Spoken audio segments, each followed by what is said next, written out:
She, defender of the lost ones.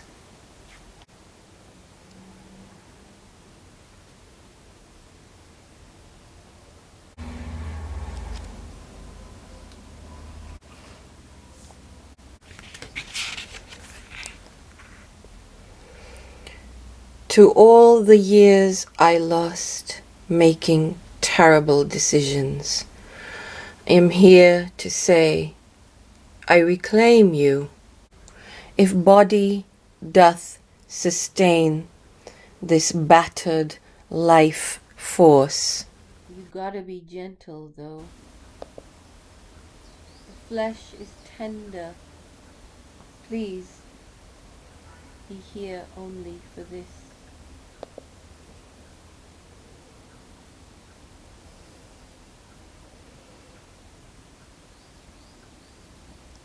Yo, yo, yo, yo, homies. What up? Apocalypse. Pandemic. Death. Destruction. Poetry. I'll tell you what poetry isn't. It isn't fun, right? It isn't satisfying. It isn't easy. How to make poetry more fun? Wear a wig. I mean, to write. Maybe for some it is easy. I don't know. I mean, it is easy, but it's also not easy. It's easy in that I can't stop writing it. So it comes out whether I want it to or not, although at the moment I am trying to not let it come out. I know that sounds weird, right? The other thing about poetry is it's more fun in a hat. So this is my life's work pretty much. Books, anthologies. So why the dollhouse? Well, I love dollhouses and I got my daughter a dollhouse, but it wasn't me that wanted it to be pink, and neither did I force pink on her. In fact, I moved her so far away from pink because I was so mad at how all the girls' clothes were just pink that I wonder if her obsession with pink was for that reason. Although I don't think it was, because it's like this weird thing in my family. My mother is obsessed with pink. My grandmother's obsessed with pink. So my daughter just naturally, from a very young age, liked pink. And who was I to be like, you must not like pink, you know? I thought it would be cool to have the dollhouse along with my first poem in the book, Love Like Blood, which is called Girl Child of the 80s. It begins with a Bauhaus epigraph. It's a very good Bauhaus track. You know, she's in parties. Freeze, frame, screen, kiss, hot heads under silent wigs. Girl child of the 80s. Twisty, furled, yellow, bald, put on throat, clunk foot, me geesy face. Matt plays the drums. I put my necklace on. Like Barbie, I sit pink and delicious. Rockstar, angel face, bridal dream glow, peaches and cream, my first twirly curls, I had 'em all. Magic girl, I am 'em all. Butterfly chair, pomegranate lair, eye is spent, I lose my hair like crayons in a box of crayons lined up, each color, each color I line up. Freeze fry, fist dried, firstborn, unborn child. Eyes cries, eyes cries. I crack up, I cat, I bat. Fruit. I mean, when I get caught up in the moment, for performances and reading, I think I enjoy it, even though I feel weird as fuck after and weird as fuck before. However, I can say that having not been able to perform for so long, with, you know, warm live bodies, I haven't felt so great about that. So maybe that means I need it. Yeah. I think it's more a case of necessity with poetry. Yeah. I am flying above the rupture now, slicing them stars out of the sky. Lights out, all lights out. Shine them on the outliers. We'll stoke the outer fires. Obstruction is poetry and it lives in my body. Thank you, Sunseeker Poetry, for being so patient. This is why I wanted to give you an extra special poetry video and bust out my wigs and a general good attitude. I do want to show you a bunch of books that I'm reading, because that will be part of the presentation. So there's no point, I won't tell you names and, you know, inspirations and all that. Just see what's on my bookshelf.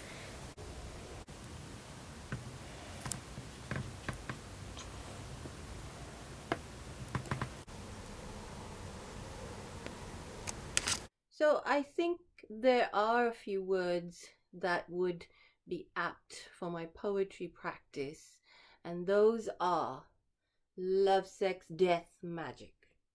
Yeah.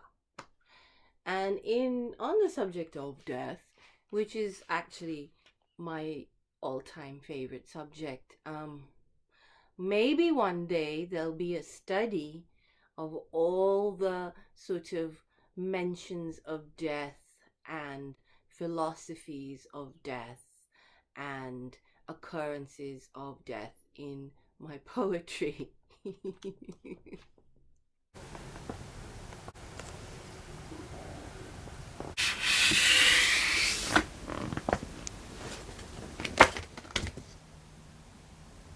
So especially for Sunseeker Poetry, I'm going to do something I've never done before. Well, no, maybe I did do it maybe once. No, I didn't do it. So this is Only Dying Sparkles, which I really love, and it was the fruit of a sort of long labor.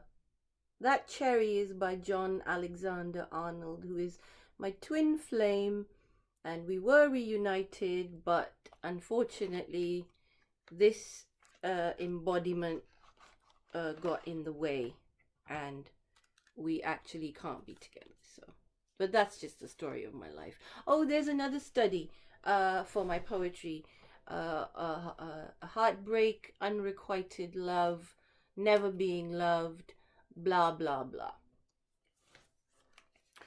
The thing is I had to do at least one sort of death-centered thing.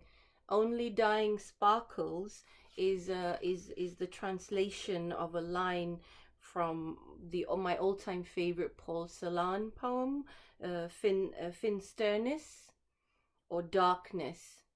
The poem goes, "The urns of stillness are empty.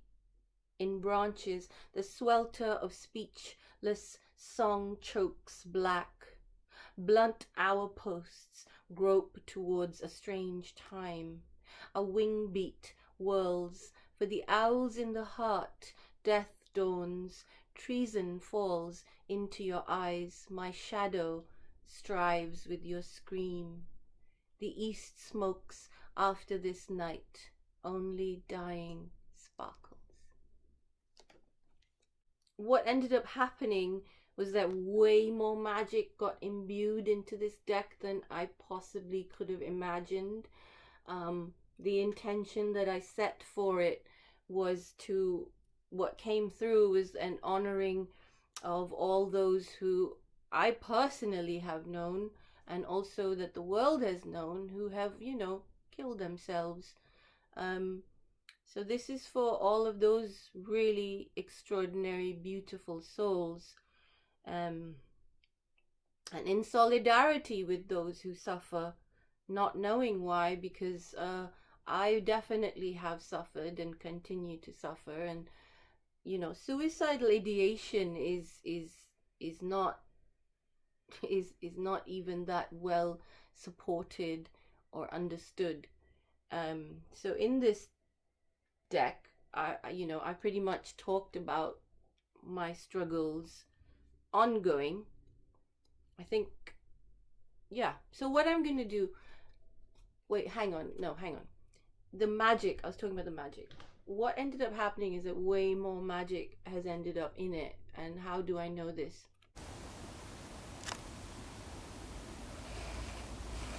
People who lost dearly loved ones have written to me and told me stories of using the deck and how it had sort of transformed their experience, you know.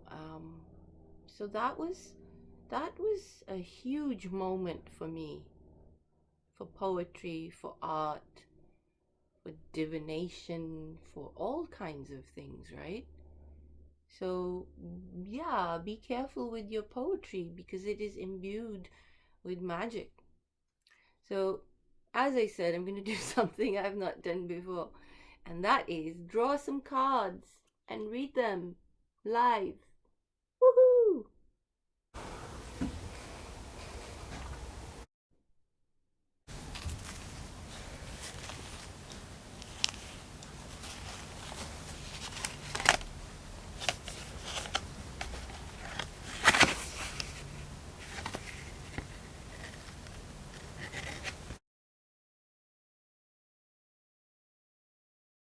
The world roars outside in mechanical staccato, spelling my madness. Let us not create desire, remember fulfillment.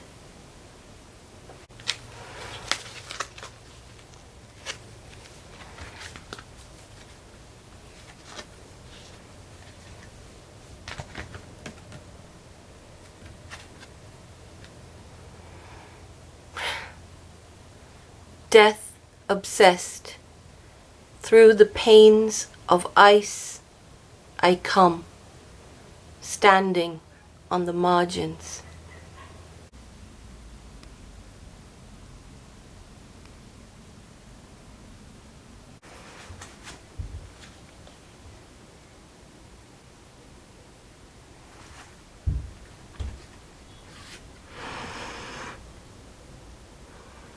Oh, this is a good one.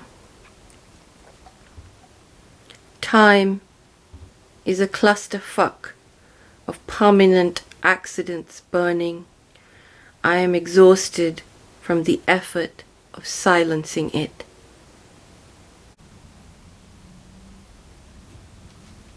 So let's do a 5-card, 5-poem spread. We've done 3.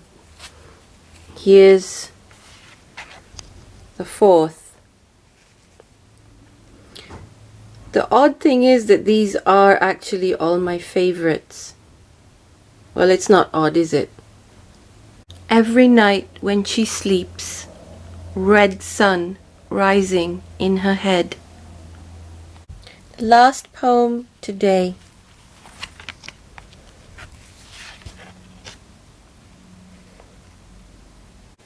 We all ticking death clocks. This poetry spread definitely confirms my magical suspicions about poetry. These are some of the most intense poems in the deck, and ones that I really connect with, and they come to me often. One of my particular favorites is the one where I got to finally use the word clusterfuck in a way that I thought it needed to be used. Thank you for listening and watching, and if you want more, I don't know. There is no more. Well, there's a bit more. Maybe I'll do another poem. You want me to do another poem? I'll do another poem. Not to leave on an unresolved death note, I'm going to actually finish with a poem from Love Like Blood again. It's called Tanka Number 1, Butoh, and it's after the Garden of Earthly Delights by Bosch, and we did an exquisite corpse process. Again, it was with John. Is the sphere half empty? O prison of profoundly inconceivable tortures, to tackle the problem of death, one has to know all things as mere appearances to the mind, like illusions. Let us adore you then, wrap you all in the same black cabinet, so your gaze not darken our dreams. One should become familiar with what to expect when they die. The cranial merry-go-round of lusts, ambitions, judgments that burn its victims from the inside out even while devouring it. Whole, so that one can deal with these illusions instead of being overwhelmed and confused by them. What horrible beauty will ferment, then be crushed and smothered by a global cycle of death by deluge. Mind, mind, mind. Mind is constructing, mind throws shapes and shade. What bounty will flourish, O paradise of unfathomable biodiversity, derived and distilled within a delicate cathedral of vats and beakers? It is all in mind. Glistening cataclysm in a cosmic bauble from flood to flood, O quenchable thirsts, quenched constantly by an endless font of strangest fruits. There is no heaven or hell. It's all in your mind. Thank you. Sarva Mangalam. I don't know, man. I just came here to make the scene.